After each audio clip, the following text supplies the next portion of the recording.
Salute a great, salute a great.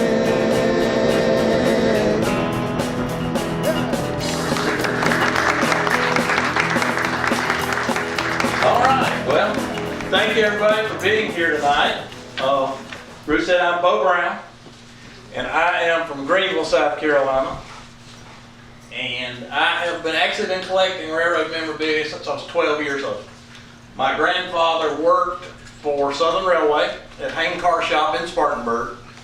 So as a child, as long as I can remember, I was always up at the car shop. And we'd play in the cars, and the dining cars, and the passenger cars. And so I was brought up around the railroad. After my grandfather retired, I didn't realize there was a hardware store. I thought it was the railroad. If we needed a screwdriver, we went to the railroad. If we needed a shovel, we went to the railroad. So it was ingrained in our being. Hey, Yes? what did they do at the Hain shop? It's a metal play. They store metal there now. I think they store some cars there. It's a scrapyard. Hain Car Shop, they'll never do anything with it because it's so polluted. They did like 90 soil samples at Hain, and they all came back that if there was a chemical, it was in the ground. I mean, no matter what it was in the ground. I'll just talk on that just a second about Hain. Back in the day, they had the big retention ponds where they dumped everything, because at Hain they redid passenger cars. So they were using a lot of solvents, varnishes, whatnot, grease. So they had the retention ponds where they dumped it all. Well, right near one of the big retention ponds was a peach orchard that the railroad owned. And they picked those peaches and gave it to their customers. And like I said, when they did soil samples on Hain, it was so polluted that they'll never be able to do anything with it. It's a super fun site, and it's just a big old pollution over there. So, What happened to the customers that got the features? who knows? The customers that got those peaches probably visited some of my friends because my day job is I'm a funeral director. we own a funeral home, so they probably made it to the funeral home early. But Judge, I want you to put up the first slide. Like I said, I've been collecting for many years, and everybody asks me, they think because I do the dining car china and silver, that is my main focus of collection. Well, it's a big part of it, but I actually collect anything and everything from Southern Railway. I mean, Brenda always tells people I collect from pin nibs. It's right here, Southern Railway Company. We found that in a field in Sevierville, Tennessee at a car show.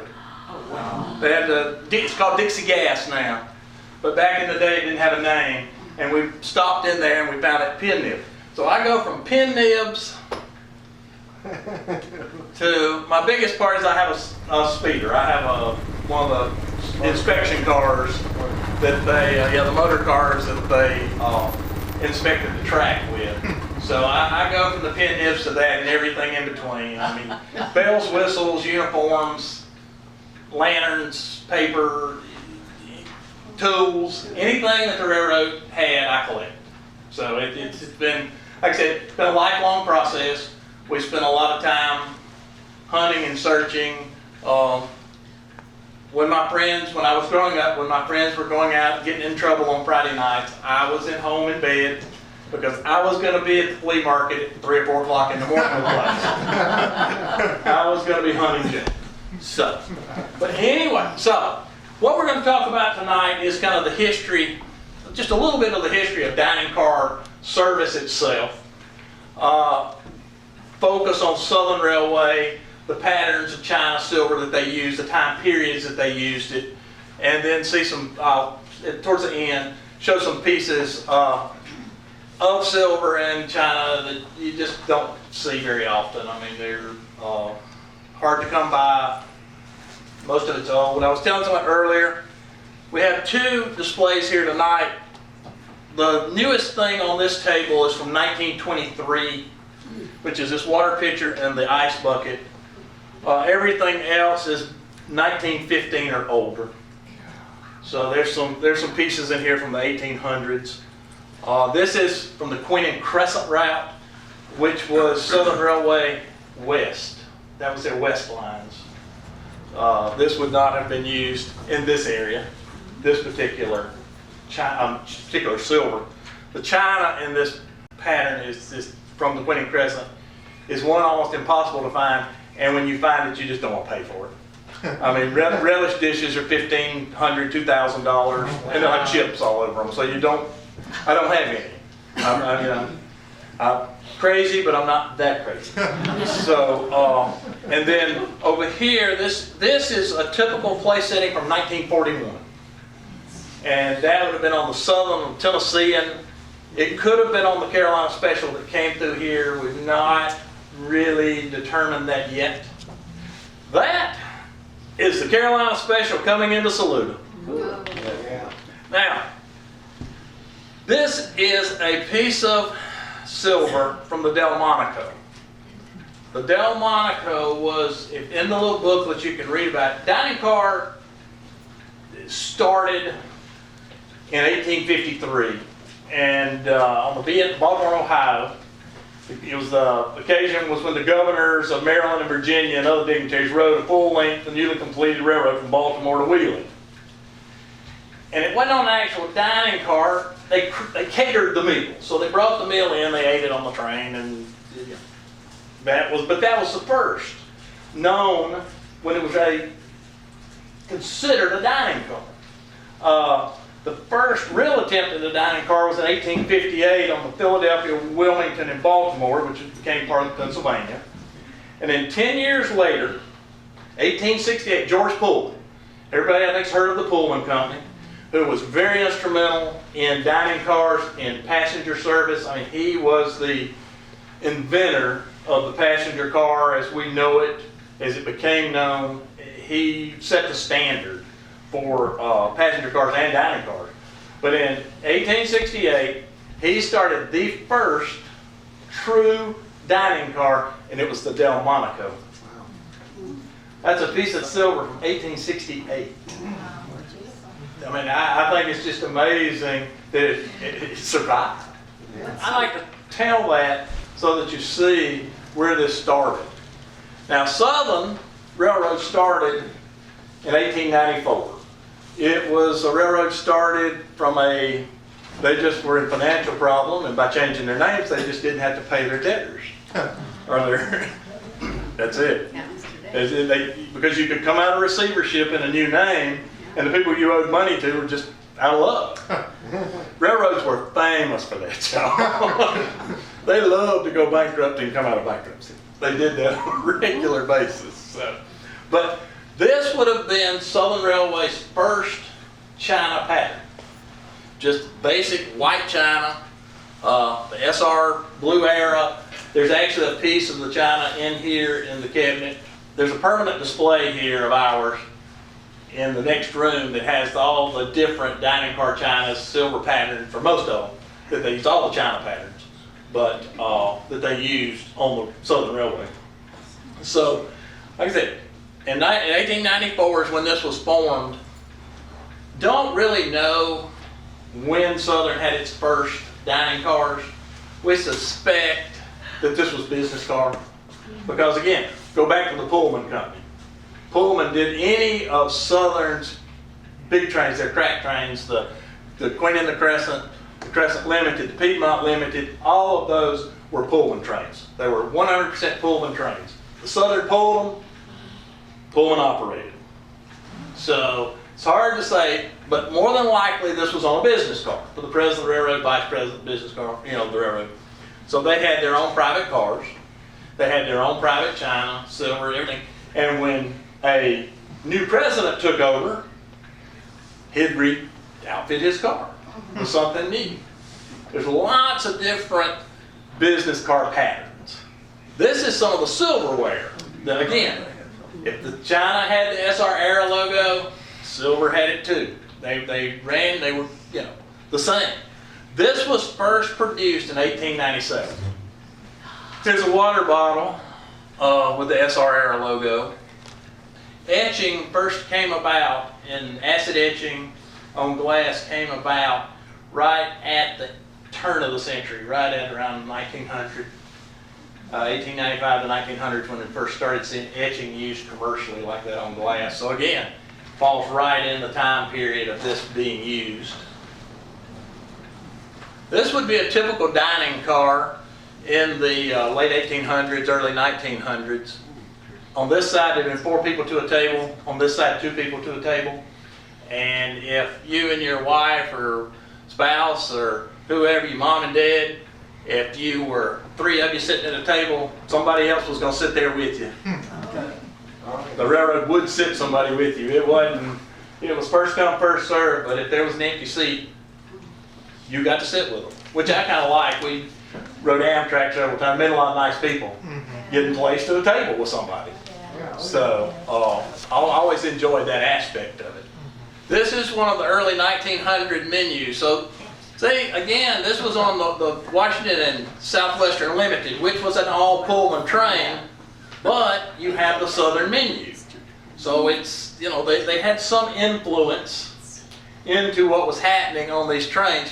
I really like the calf's head soup celery, or calf's head soup. That was well, I know I'd have got that. Yeah, that'd have been right at the top of my list. But caviar on toast, the roast beef with mashed potatoes, buttered new beets. It was 4-star dining, 4 and 5-star dining, going at this point in time, you know, 50 miles an hour as you went down the track. So it was an experience. You dressed up for it. You didn't come, you didn't slum in the dining car. You dressed up to go to the dining car. And it was. I was fortunate enough with my grandfather in the 60s. When he was still, of course, with the railroad, and we would catch the train in Spartanburg, and we would ride it to Atlanta on his pass so we could eat on the train. They had a good menu.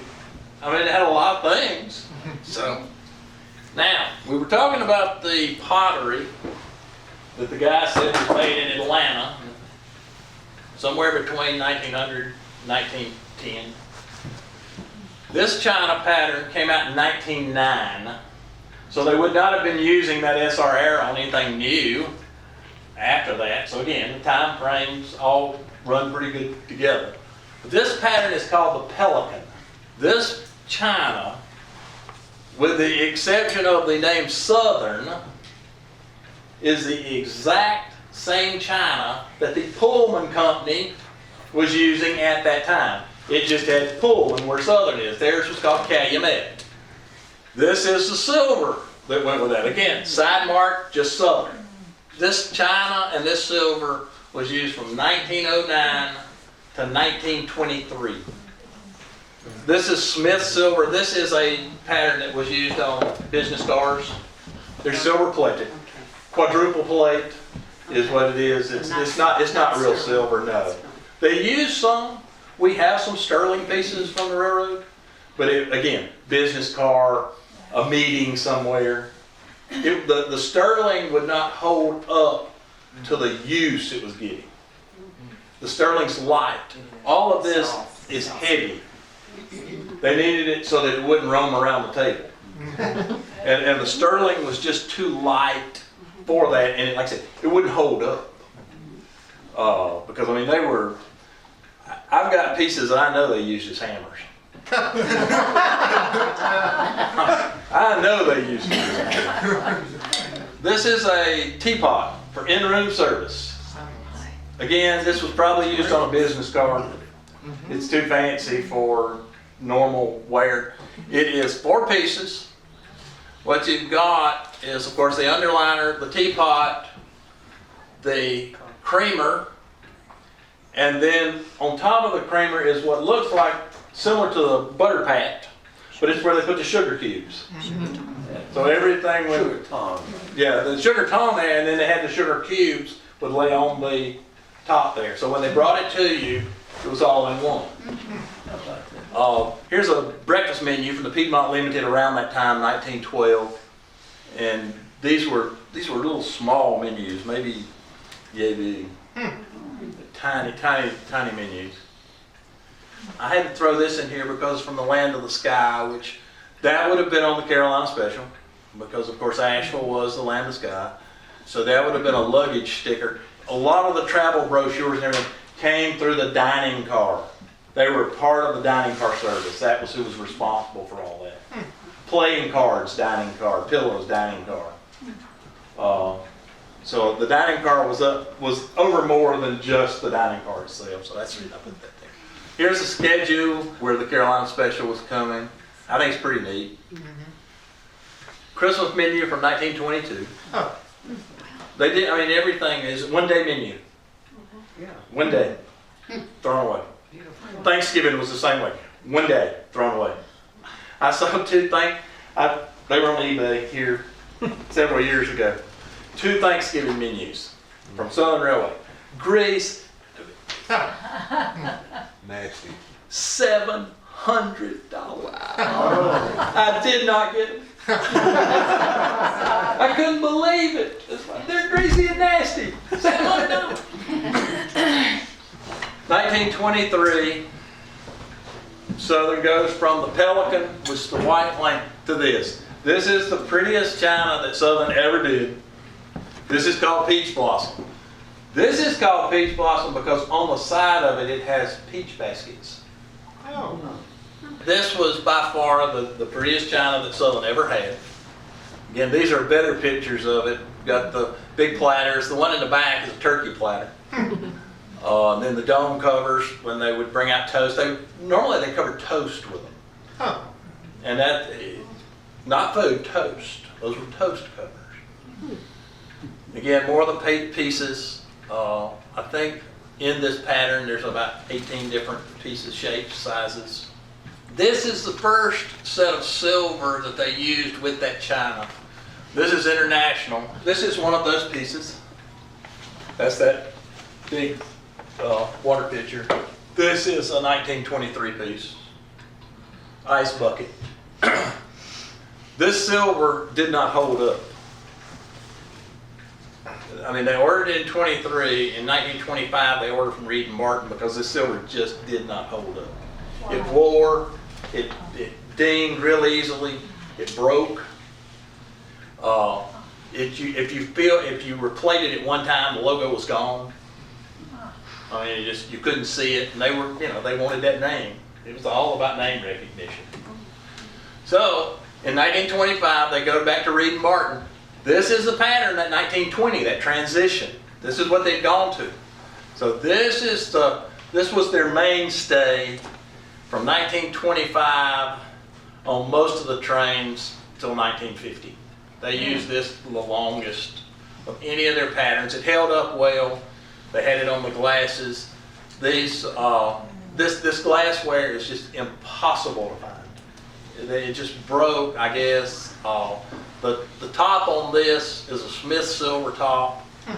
The top's from 1908. The decanter has to be after 1915 because that's when they went to that logo. The Southern Surface Out logo came about in 1915.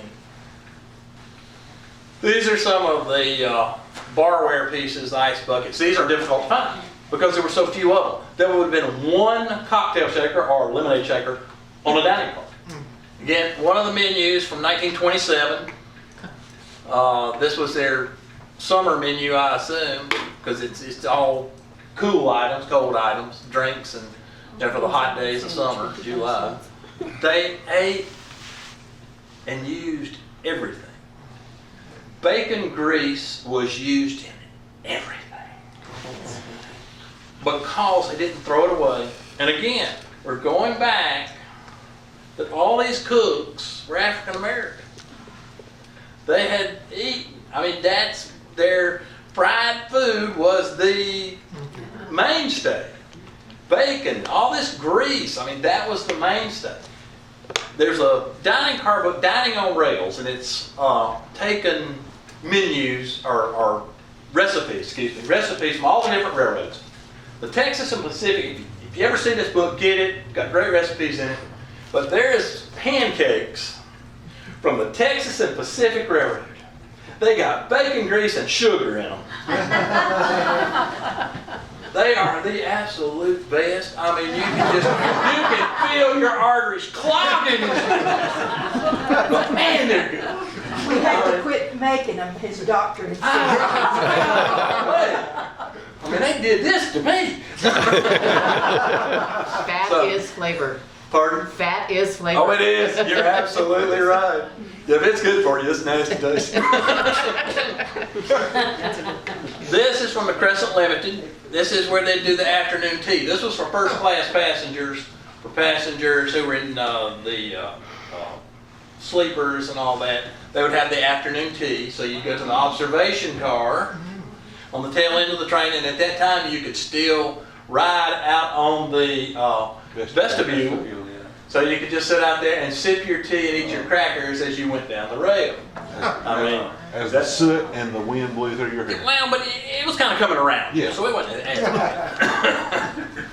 This is a la carte portion. This told the guys how to plate things. The number of ounces, the number of pieces, how it should be laid on a plate, what plate should be used. And it goes into great detail. You know, it's the 2 eggs is to be on a 9-inch platter and to have the parsley on the side and yada, yada, yada. I brought this tonight. This is not real butter. But this is a butter pat. And one of the specifications in that book is that you would bring butter to the table on a butter pat, two slices of butter, and it had to show the fork marks. And again, it was saying that nobody had touched your food, that it was sliced, it was picked up. Now, how easy do you think it came off that fork?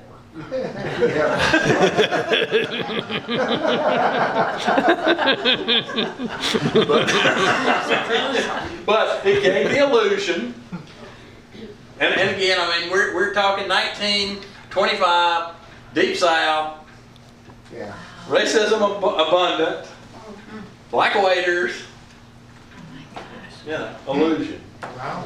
So that's a great book. In researching all this, it's just a great book. This was one of the things again that the dining car department gave out, and this was very prevalent in this area that they gave these out because of the apples, and it was like umpteen ways you can cook an apple. And several of these have the Land of the Sky logo on the back of them. This one didn't happen to have it, but I've seen them. But this was something that they gave out on the dining cars and the trains as you were coming in, let's say to Asheville, because you were going to be in this area, you might want to buy some apples if you were staying any length of time. Trying to promote agriculture in this area. Land of Sky menu, this is from 1934. This is when it's interesting because during the Depression, they advertised a lot in these menus. I wish I had the inside of this, but there's in that big menu, which that's a menu about this big, the food's about this part, and everything else around it is advertisements. And Pabst Blue Ribbon loved advertising. They tried to promote the area because they wanted more people riding their trains to get here. This is another form of peach blossom. First order was made in 1925. We all know what happened in 1929. So by 1929, they're trying to, and on into the Depression years, they're trying to save money. So they took the side logo off, and I don't know how much could it have saved, but they took the side logo off, and they just went to it's marked under the bottom, Southern Railway System. And that's what they became their filler china during the Depression. They didn't order the side marked after 1929. To me, this was great. A friend of ours wrote a silver book. He worked on it for 5 years, of all the railroads, not just Southern, all the railroads. And we were fortunate enough, he actually put some of our pieces in his book. But I kind of procrastinated on buying his book. So about 3 weeks ago now, we were at a big railroad show outside of Washington, D.C., and I bought his book. Well, in that book, was a picture from 1941. Betty Shepard, who was Miss Georgia in 1941, was on the Tennessean. Everybody knew that this silver was made especially for the Southerner in 1941. Right before World War II, coming out of the Depression, we're ramping it up. We're gonna push the Southerner, we're gonna push the Tennessean, and then we're gonna get to the Crescent. We're gonna get the Crescent because the Crescent's gonna compete with the New York Central, the 20th Century Limited, and these trains were introduced in March and April of 1941. Southerner in March, Tennessean in April. December of 41, Pearl Harbor. World War II. Here's the Piedmont pattern. Not the best looking china ever. I have a friend that says it looks good with food on it. He said when you put food on it, it changes the whole look.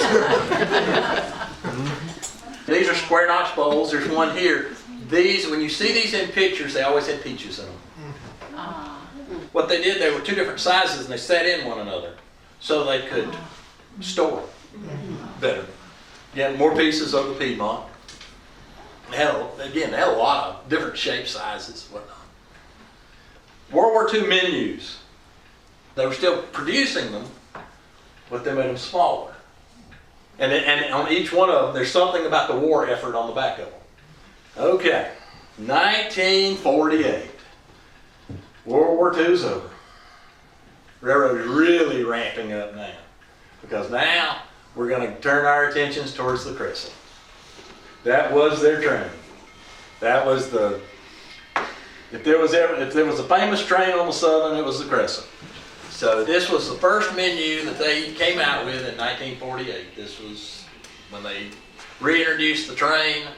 They went to, and the reason they didn't do it to 48 was because they had to build all these cars. Bud had to build all these stainless steel cars for it.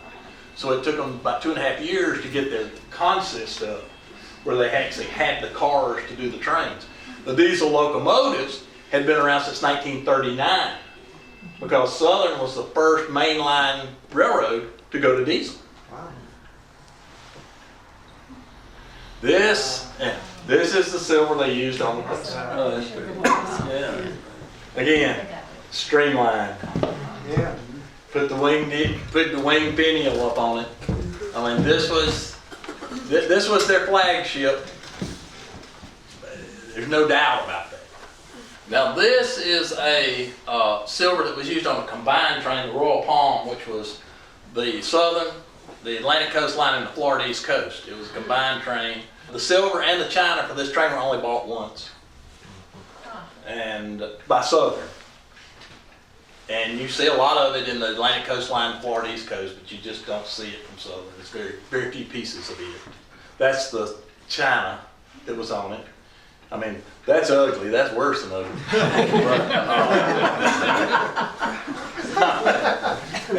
And it doesn't look good with food on it either. I've got a picture of it on the Atlantic Coast Line on Thanksgiving where they got the turkey and it still doesn't look good. So. This was one of the menus off the Royal Palm. And again, in all these sections, every train had its menu. Carolina Special had menus. Theirs weren't near as fancy though. They were mostly just plain cars. A lot of it typed. Typical dining car, 1948. You'll see that, again, this was a publicity photo put out by Southern. And we bought this in Asheville. The lady had sent Southern Railway a note wanting to know if she could get free tickets to ride on the Crescent. And they sent her back, no, we can't give you free tickets, but we'll send you all these pictures. And there's about 10 8x10 glossies of dining cars, sleepers, the train, the whole 9 yards. It was better than the trip to me, so, but that's one of her pictures. This is one of the things that Hain Car Shop was famous for, was their electroplating. Because all this silver did take a lot of use, it took a lot of wear.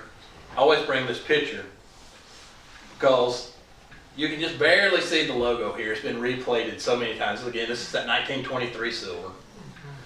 But for whatever reason, the guys on the dining cars must have really liked these pictures.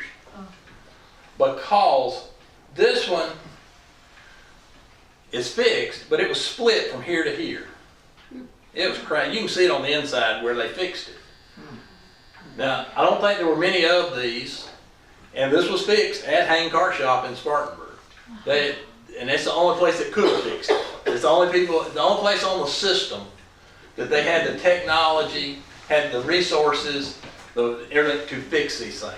But I love this picture because they thought enough of it to fix it, put it back in the dining car circus. When we found it at a railroad show in Gaithersburg, Maryland, with one of the guys whose dad had collected a lot of silver over the years. He had it beside a table on the ground, and it was black. It's black as this. I mean, just black as soot. And I asked him, I said, Leonard, I said, what do you? I said, well, I want to buy it. I said, I want to use it. You couldn't see anything on it. You didn't know where it was from. And I said, what you want? You can have it. He said, I don't want to clean it. He said, been broke anyway. So we took it home that night, or took it to the hotel that night, and I think I ruined about 3 other towels, but we got the silver polish out, and I started polishing on it, and lo and behold, there's a little Southern logo on it. Wow. But I, like I said, I do like this because it shows what they were able to do there in repairing this. Again, Southern was not a wealthy railroad. They repaired a lot of stuff. They didn't, as far as I can, like with their steam engines, they never bought a new steam engine after 1918. They rebuilt. So they were very frugal with their dollars, or at least management was, and they redid all of it. I started collecting when I was 12 years old. First piece of dining car silver I ever got, my granddaddy gave me that. It was in his garage. We were cleaning out his garage. I'd wanted to clean out that garage forever. The treasure's beholder. But we went and we cleaned out the garage, and that was wrapped in Southern Railroad headrest covers. The old covers that used to be on the headrest. And I opened it up. Ooh, wow. And I asked him, I said, can I have it? He said, what do you want that old piece of junk for? Yeah, you can have it. But that started, that day he gave me a long nickel oiler for a steam locomotive, that and a lantern. The 3 things I have the most of are lanterns, dining car china and silver, and metalware from Southern.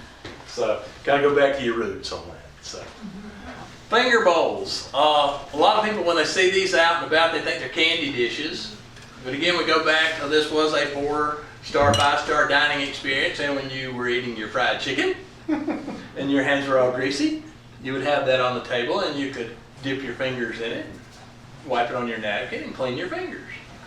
Some of the different glassware, again, the Southern Railway system, that was thought to have been used later, but back in that 1941 picture, there's that glass. Again, nobody thought it came out till around the 60s. It was being used in 1941. So, this is a 1970s picture. This was getting towards the tail end of Southern Railway. I mentioned earlier where you wrote down your order. That's one of the dining car checks, and that's the clipboard that they took that on. Toothpick holders and mustard pots. Toothpick holders, it was 1 per car. So again, something they're difficult to find just because there were so few of them. That's the dining car steward. Again, it is what it is. Waiters, cooks, all were African American. Stewards were white. Now this is a picture of Lewis Price. He was head chef on the Southern Crescent. He became their face in all their publicity and advertisements.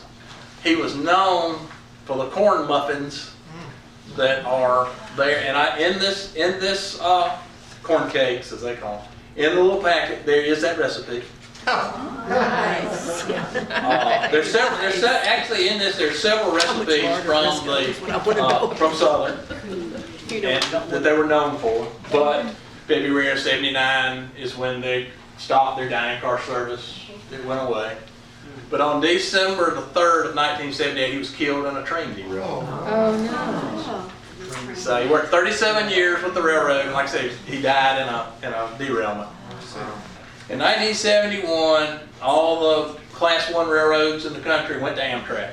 Southern didn't want to go to Amtrak. They wanted to continue their own passenger service. If you were here when, was it Mike Schaefer talked? Yeah. The reason being mail. These trains, that was their money, was mail, the U.S. mail. They didn't make money off dining cars and passenger trains, they made off the mail. And because they were passenger trains, they could run fast. They had through. At that time, the passenger cars were through service. Freights had to abide by passenger service so the mail could get there quicker. So as long as they were generating mail, they were making money. That was their money. They all lost money on everything else, but the mail made money. So in 1971, Amtrak is, created. Southern did not want to go to it. They kept the Crescent and the Teapot, Train 1 and Train 5, 1 and 2 and 5 and 6. So then, through the, like I said, and then it just, their ridership declined, mail declined, and because of trucking. And it was cheaper and quicker to get it there via truck than it was rail, so they lost their mail contracts.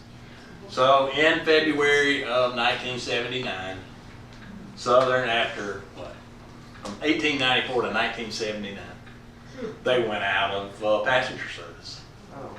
So, but that was the last menu. And there was not a dinner menu for that train. It was a luncheon menu because by the time it got to where it was going, dinner didn't exist. Good friend of mine, he and I have battled over this stuff for years.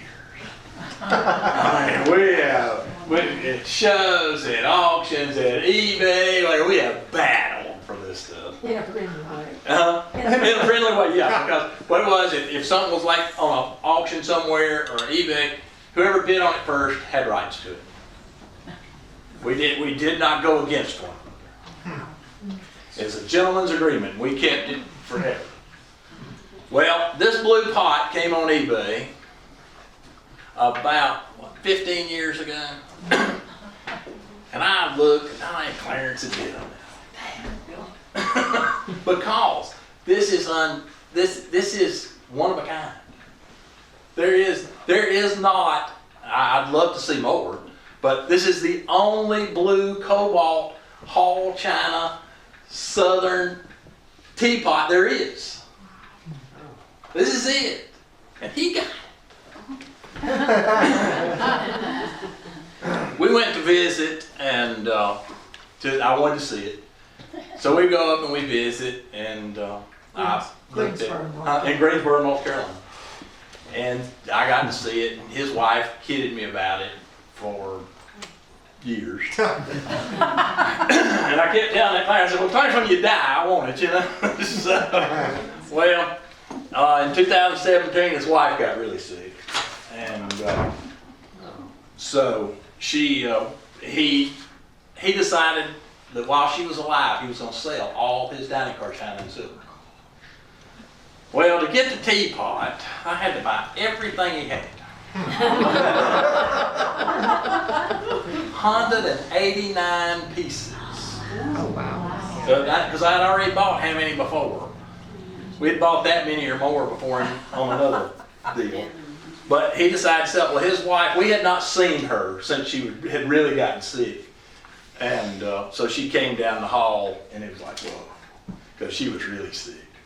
And she came in there to look at all the stuff one last time, and she told me, she said, I'm really glad you're getting it, she said, because we have never gotten that lick off of it where you licked it when you were here before. We put your mark on it. So that's in honor of Margaret, sweet lady, and that's now in the collection at home. I did a picture of it, I was afraid to bring it. It's some of this stuff doesn't leave the house. Your attention, please. The dining car is now open for the first seating. Someone's in the kitchen with my diner. Someone in the kitchen, I know. Someone's in the kitchen with my